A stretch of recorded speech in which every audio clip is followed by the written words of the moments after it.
तर मंडळी, टायटल आणि थंबनेलवरून तर व्हिडिओ कोणत्या संदर्भात आहे हे तुमच्या लक्षात आलेलंच असेल. तर जास्त वेळ न दवडता आपण डायरेक्ट विषयालाच हात घालूया. तर मंडळी, आपण जसे लहान असतो आपल्या आईवडिलांना आपण घर चालवताना बघत असतो. आपण खूप त्यांना असं टेकिंग फॉर ग्रँटेड घेतो. आपल्या खूप अपेक्षा सुद्धा असतात त्यावेळी त्यांच्याकडनं की आमची ही खूप गरज आपले आईवडील का पूर्ण करू शकत नाहीये, का ते म्हणतात की हे आता नको पुढच्या महिन्यात करूया वगैरे. आणि कुठेतरी ते तेव्हा रिअलाइज होतं जेव्हा आपण स्वतः ॲडल्ट होतो, आपण स्वतः मोठे होतो आणि आपल्या स्वतःच्या अंगावर जबाबदाऱ्या येतात आणि तेव्हा कळतं की खरंच घर चालवणं इतकंही काही सोपं नाहीये. म्हणून आपण आज याच विषयावर नेमकी चर्चा करणार आहोत. तर चला व्हिडिओ सुरू करू.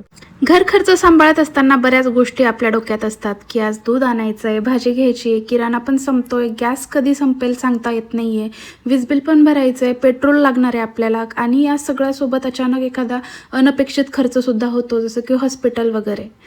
तर कधी स्वतःसाठी काहीतरी घ्यायचं पण असतं आपल्याला, पण घराची गरज इतकी असते घरासाठी की आपण स्वतःसाठी काही घेऊ शकत नाही.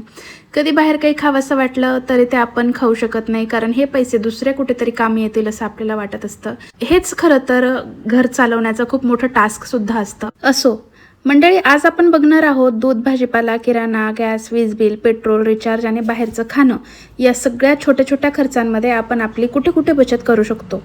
तर सगळ्यात आधी आपण बोलू भाजीपाल्याबद्दलच. भाजीपाला आणायला गेल्यावर आपल्याला सगळ्याच भाज्या घ्याव्याशा वाटत असतात.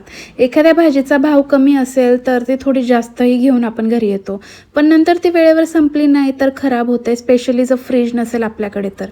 म्हणून आठवड्याचा साधारण अंदाज घेऊनच भाजी घेतली ना तर ती जास्त चांगलं असतं. कोणत्या दिवशी काय बनवायचं याचं अगदी काटेकोरपणे नियोजन करण्याची गरज नाहीये, पण घरातल्या लोकांच्या आवडीच्या आणि नेहमीच्या लागणाऱ्या भाज्याच लक्षात ठेवून खरेदी केली ना तर भाजी पण वाया जात नाही. तर ही तर होती भाजीपाल्याबद्दलची टिप्स. तर आता आपण जाऊया दुधाकडे. तर आता दूध म्हटलं तर ती आपल्या घरात लागणारी खूप बेसिक नीड आहे. ज्यांच्या घरात खरं तर लहान मुलं असतात त्यांना तर रोजच्या रोज दूध घ्यावं लागत असेल. पण आपण हा खर्च कसा वाचवू शकतो ते मी सांगते. बऱ्याच ठिकाणी असतं की फ्लॅट्समध्ये वगैरे आपण कुठे जातो तेव्हा आपण इन्फॉर्म करत नाही, जे दूध द्यायला येतात तर ते पिशव्या टाकून जात असतात. तर तुम्ही ते दूध वापरत नाही आहे तरीसुद्धा त्याचे एक्सपेन्सेस तुम्हाला पे करायचे असतात. ते टाळू शकतात तुम्ही.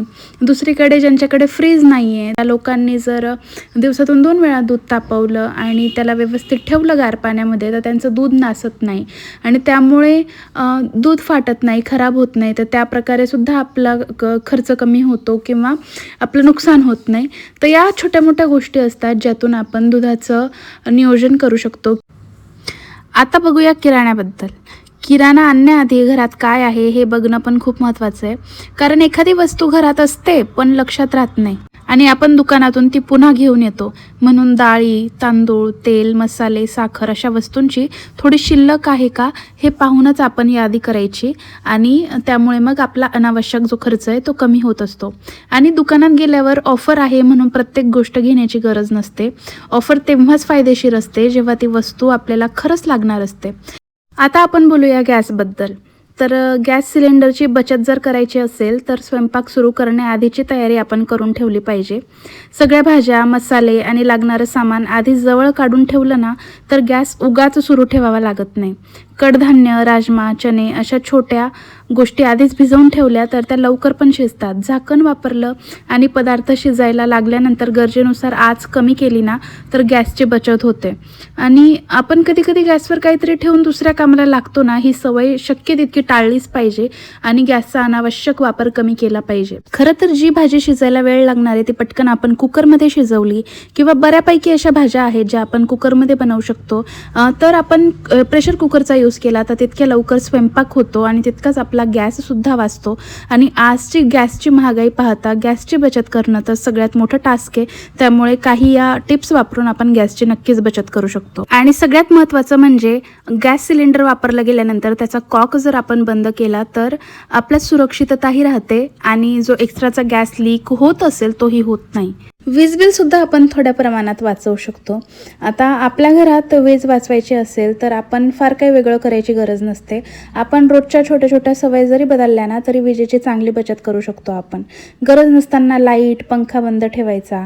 दिवसा शक्य असेल तेव्हा नैसर्गिक प्रकाशाचाच वापर करावा. TV, चार्जर किंवा इतर उपकरणं वापरून झाली की त्यांची मेन स्विच बंद करायचे. फ्रीज वारंवार उघडत तर नाही ना याची काळजी घ्यायची.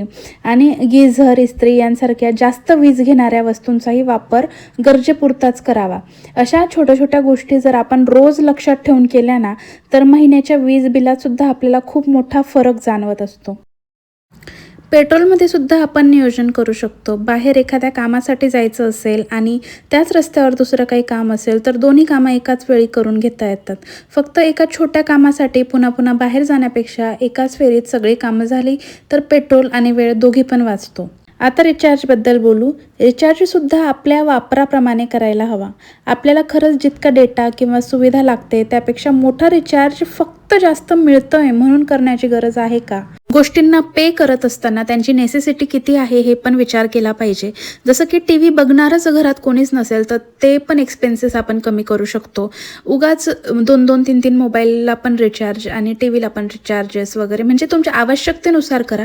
पण गरज नसेल तर आपण हा खर्चसुद्धा टाळू शकतो. तर हे असं होतं आणि मला असं वाटतं घर खर्च सांभाळणाऱ्या व्यक्तीने स्वतःच्या प्रत्येक इच्छेचा त्याग करावा असं नाहीये. स्वतःसाठी काहीतरी घ्यायचं असेल तर घ्यावं, खायचं असेल तर खावं. तर मंडळी, घर खर्च कमी करण्यासाठी तुम्ही कोणत्या टिप्स फॉलो करतात ते मला सुद्धा सांगा, कारण एकमेकांच्या टिप्स वापरूनच आपण काहीतरी शिकत असतो. चला भेटूया नेक्स्ट व्हिडिओमध्ये.